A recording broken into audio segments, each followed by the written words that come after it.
There. There. So, if you didn't know how much work it would be... If I didn't know how much work it would Good morning!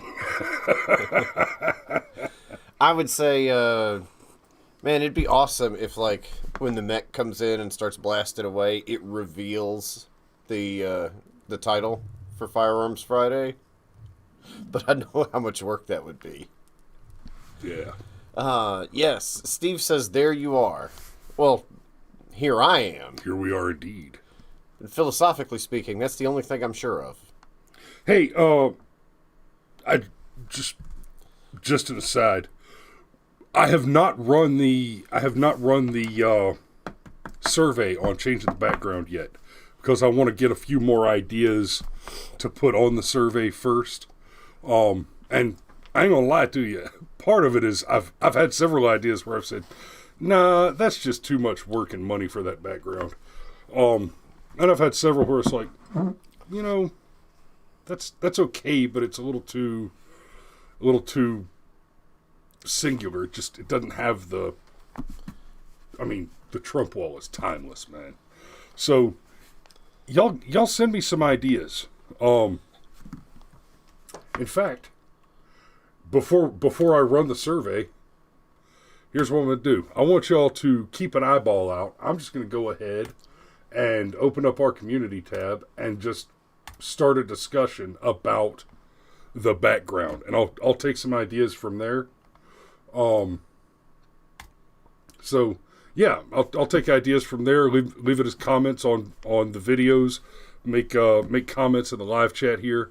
Help us out with those background ideas, and we look forward to your input on that. Hey, and look, Danielle from Polytech has joined us. Go give them a sub. They're fantastic. Alex is a prick, and Danny's sweet as pie, and they make a fantastic combination. And I'm not just talking trash about Alex. He would tell you that he's a prick. So it's a thing.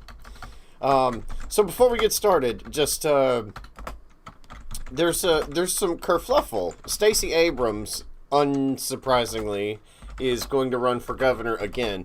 Apparently, she wants to miss it by that much a second time,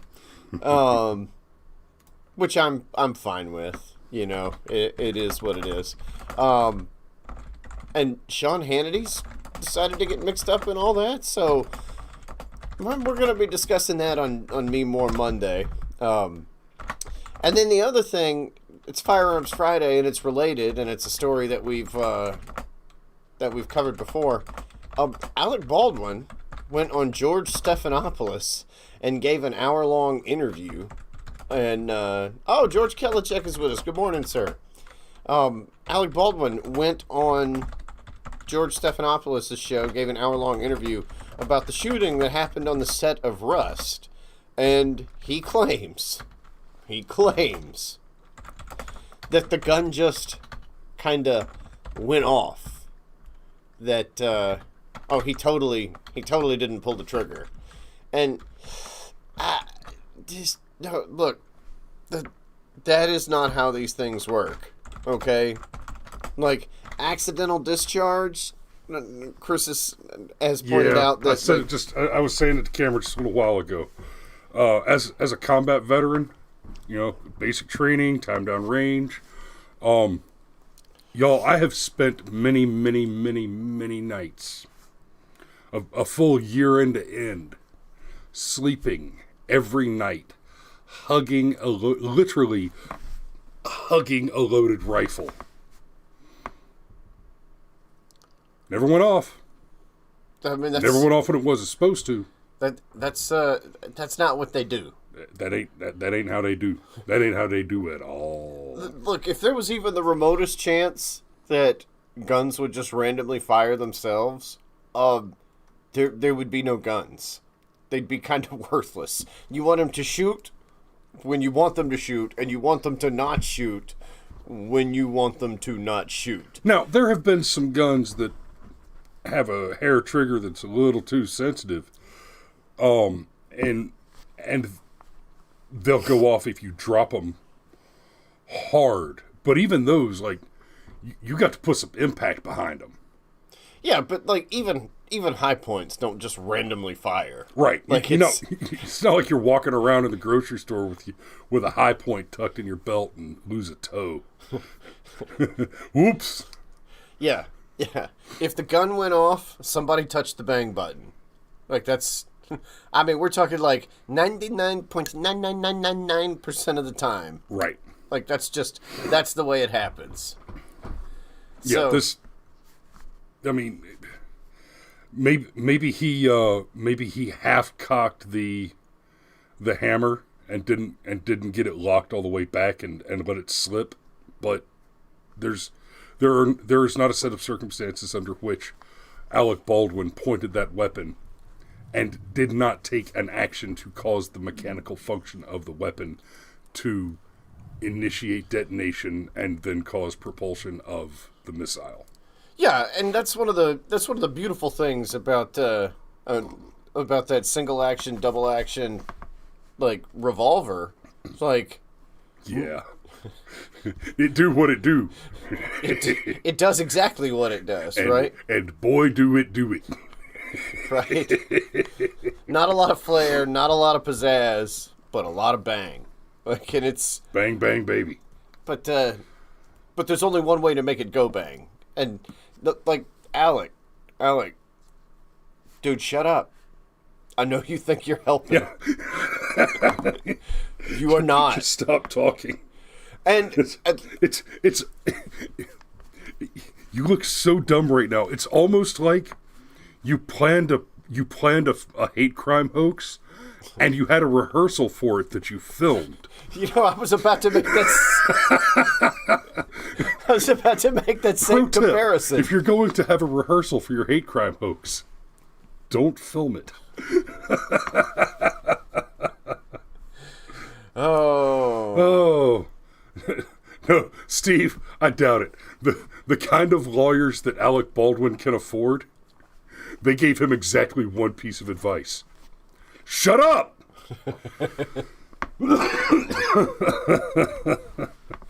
I know.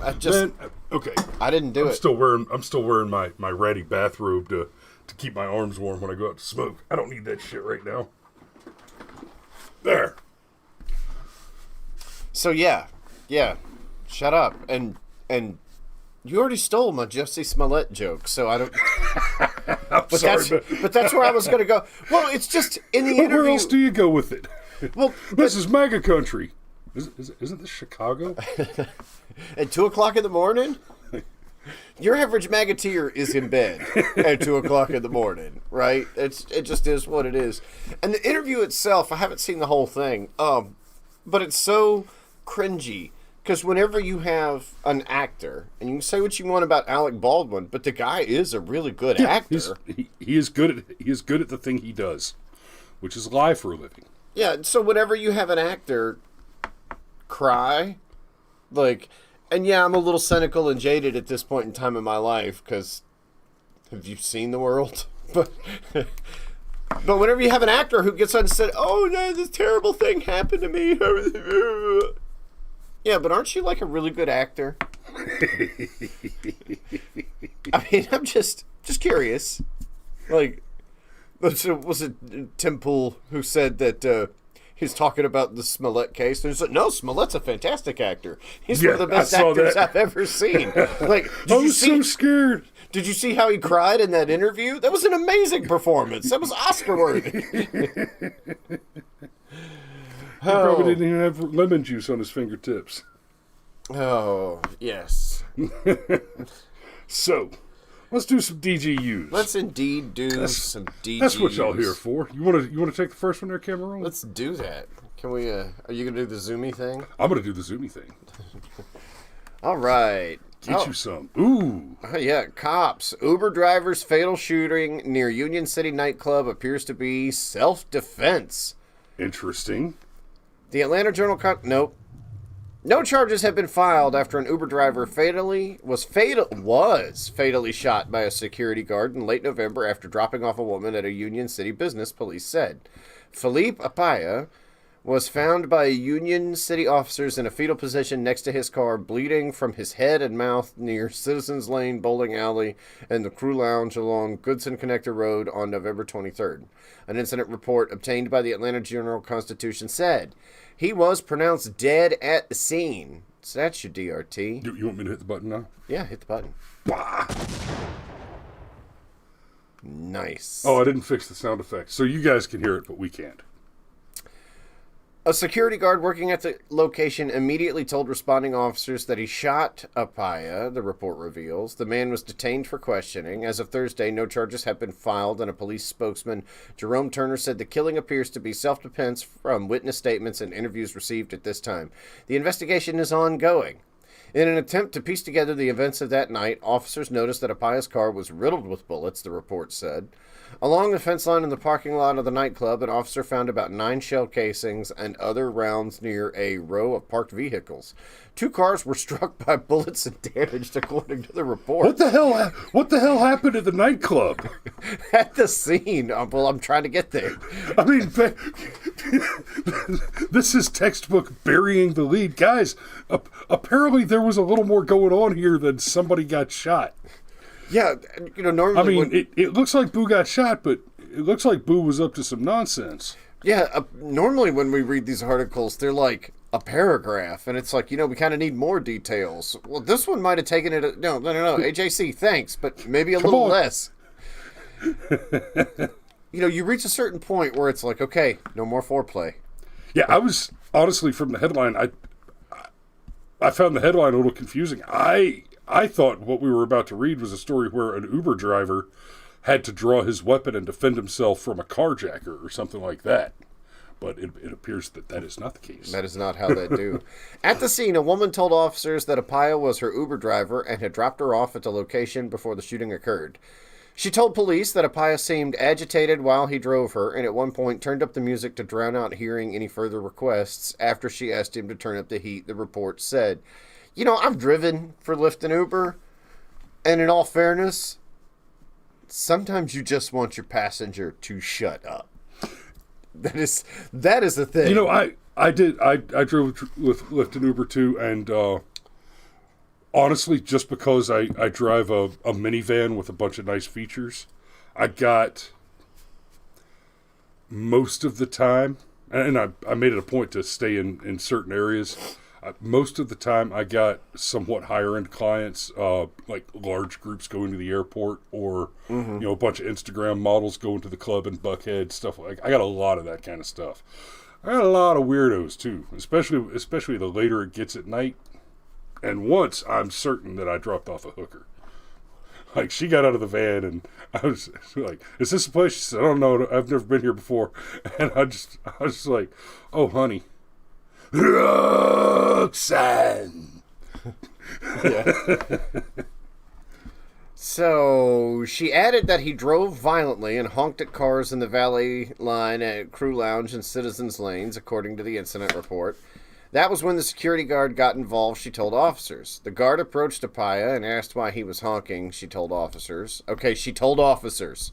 After the 2 men exchanged words, the woman told officers, Jesus, that Apaya asked her to get out of the car. She then observed Apaya rummaging through his vehicle for something, the report said. When the woman turned toward the security guard, she told police he was pointing a gun at Apaya, according to the report. She said Apaya then turned around and left, and she went inside the location. Soon after, gunfire rang out. Another security guard working at the location told officers that he exchanged gunfire. Wait a minute! All of that build up to not tell me what happened at the crucial moment? Whatever. Another security guard working at the location told officers that he exchanged gunfire with Apaya after he observed the man shooting at the other guard, the report said. He was not detained, but did provide a written statement. So okay. It sounds like this guy just started shooting at a security guard, and so another security guard, shall we say, cleaned him up. Yeah, that is one way to look at it. And good morning. If you're looking for a good euphemism, we could say this was like a 138th term abortion. Something like that. Something like that. I mean, it just definitely wrecked him. But we don't know because all the lead up. I mean, we've got a DRT. It sounds pretty much like a bad guy got bad guyed, but we're not sure. I hate to say it. I think we're done with this one. And look. Just because my Uber driver was mean and drove shittily and blah blah blah.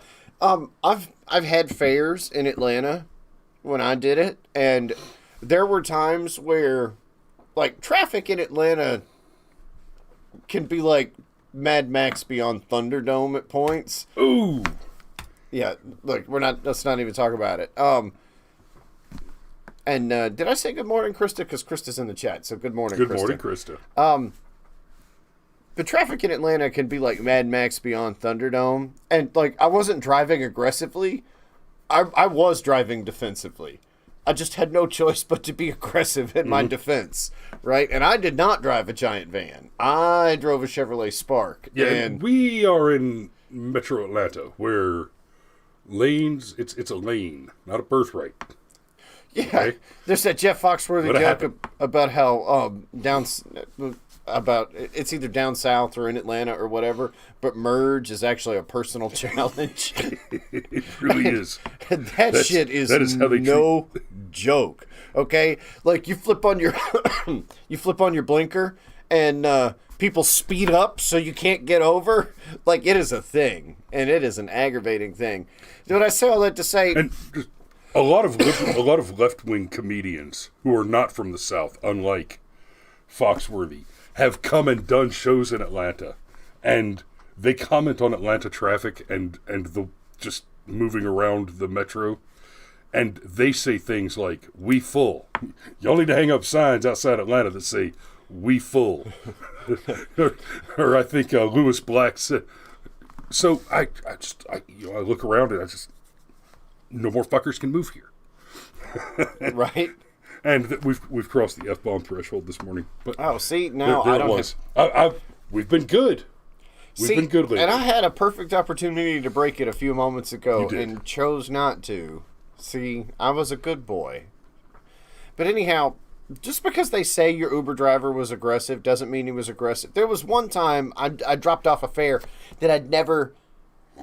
into an area in Stockbridge I'd never been to before, and I had to go through this intersection that was one of those bizarre intersections where when you turned, there were like multiple options for where you could turn into. The whole thing was dark, and I accidentally turned into the wrong lane.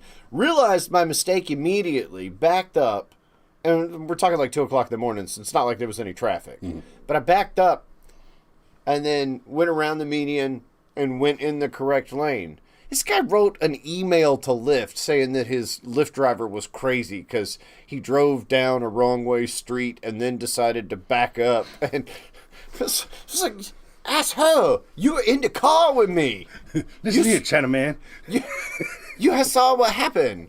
But anyhow, I guess that's all we got for that because, oh my God, like all of that article, and they kind of left out the... It's like they were afraid to actually write the sentence that the bad guy but she told actually police. Fired the weapon. But she told police. Right. But she told police. That let's move on to the next one because we've spent almost 10 minutes on this one. We've spent almost 10 minutes on the shitty one. Colorado Springs, fatal shooting outside apartment with self-defense after robbery. I think this is a follow-up from one that happened a little while ago. Morning of October 4th near an apartment complex in the 2500 block of Hancock Expressway. The shooting that killed 41-year-old Vincenzo Luciano in early October was a result of self-defense, according to Colorado Springs Police. Investigators and the 4th Judicial District Attorney's Office.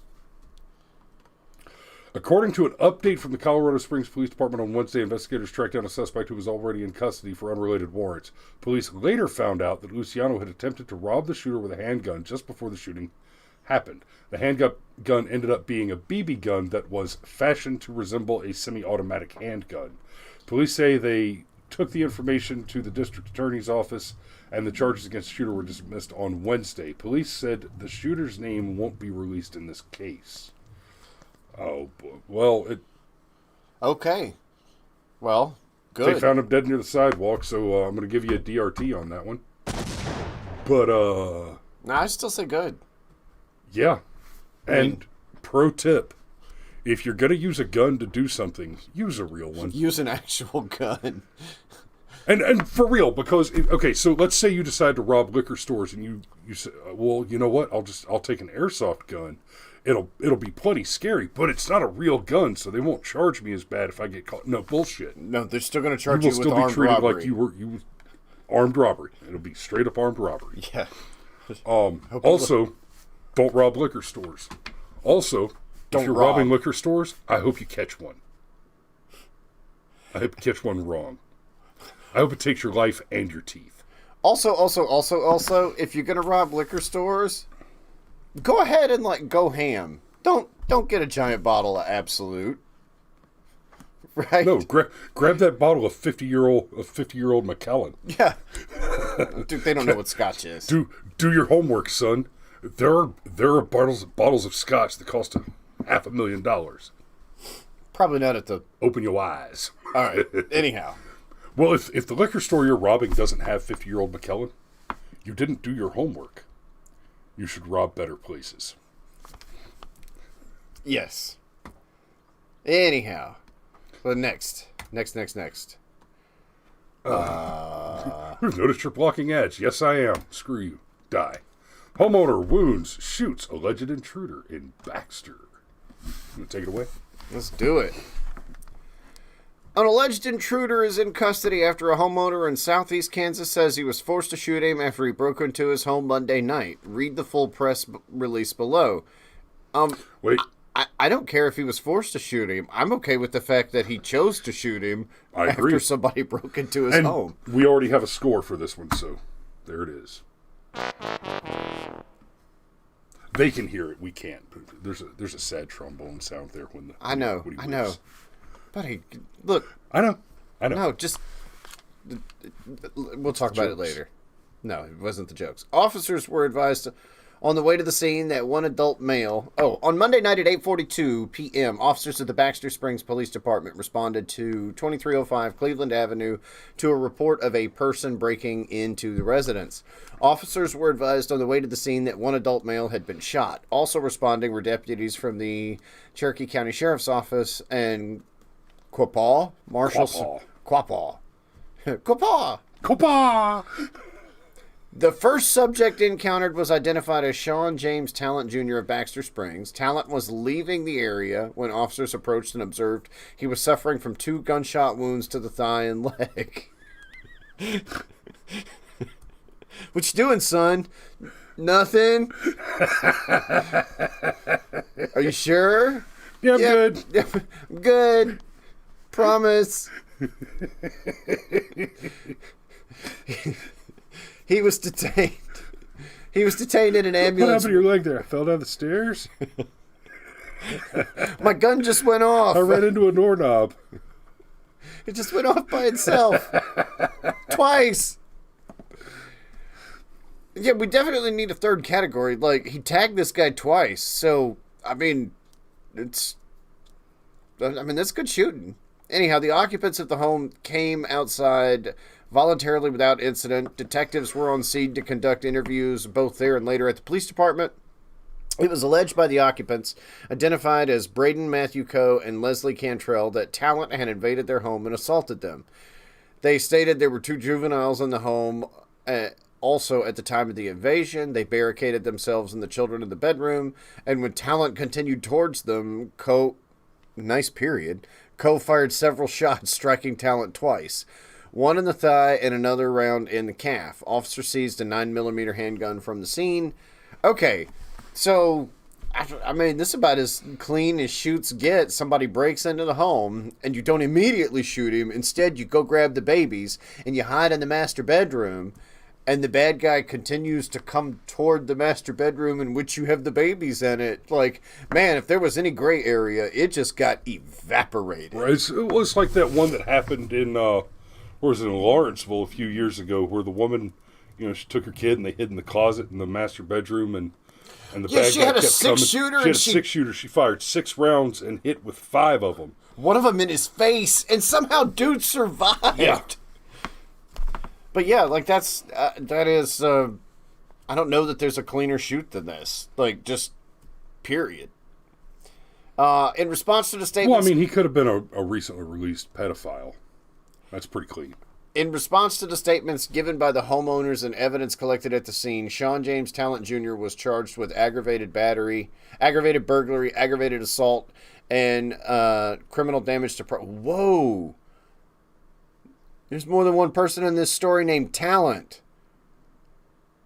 This was... I think we can assume that this was a very unhappy, unfortunate family situation. Yikes.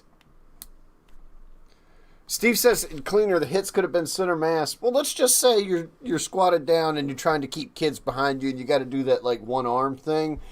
That's, wow. Talent was placed under arrest on scene and was transported to an area hospital where he remains at this time in good condition.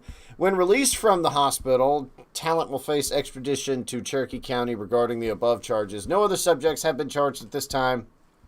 However, that could change as the investigation continues. All innocent are proven guilty. All are innocent until proven guilty in a court of law. Duh. Like, what?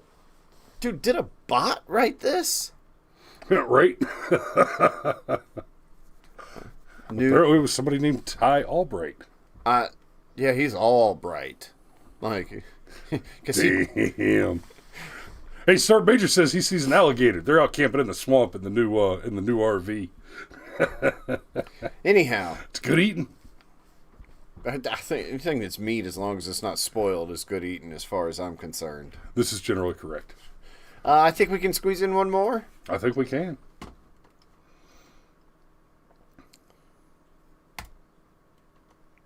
Apparently not you. Continue without disabling? Is that possible?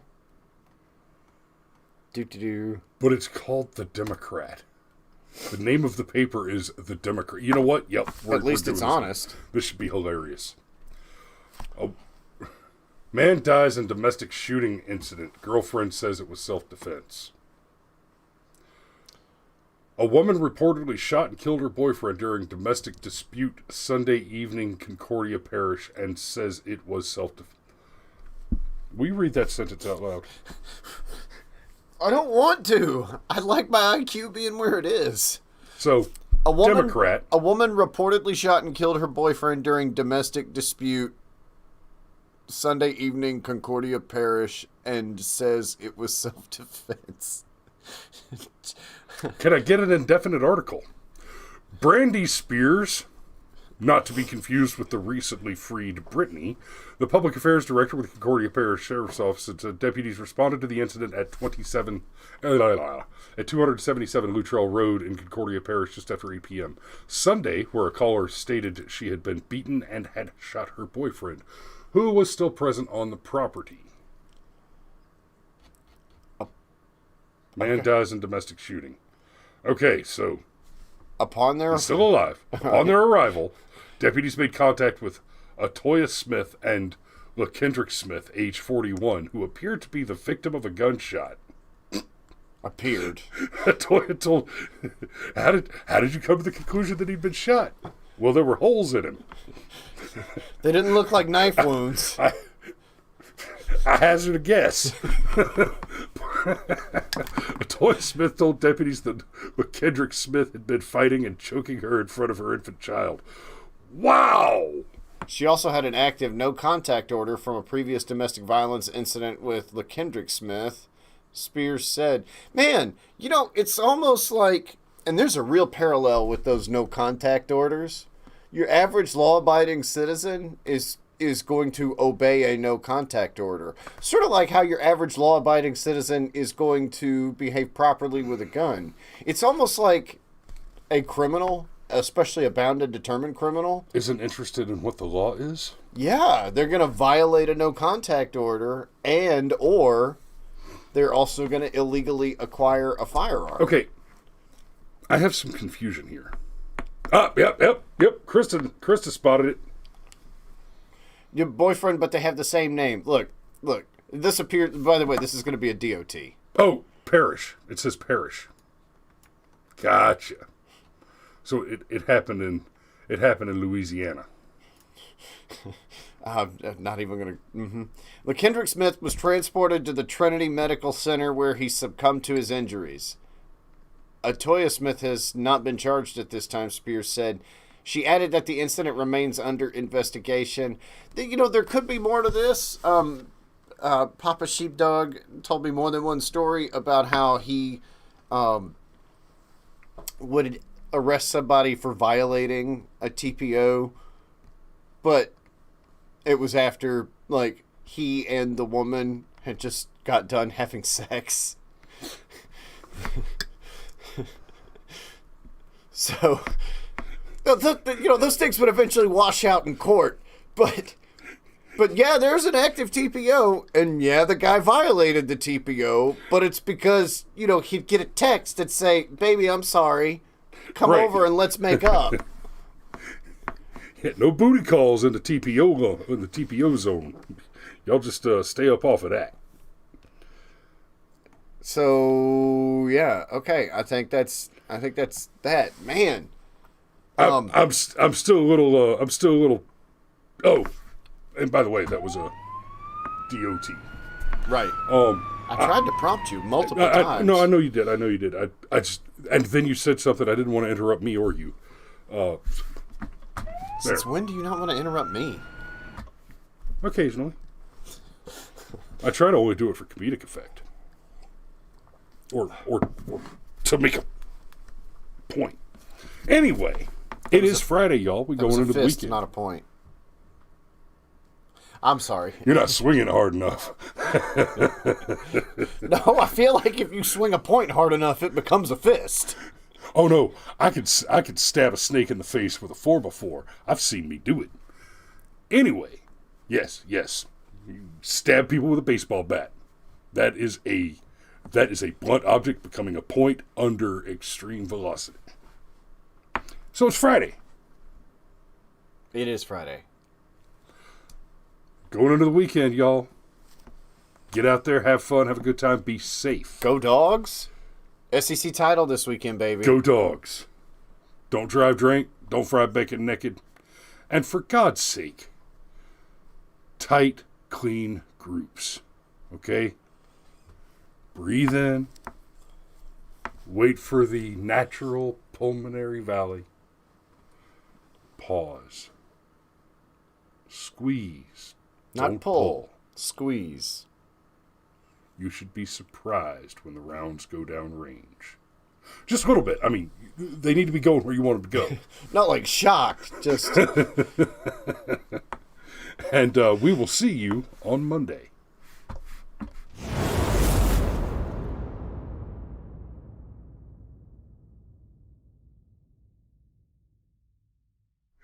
Wait.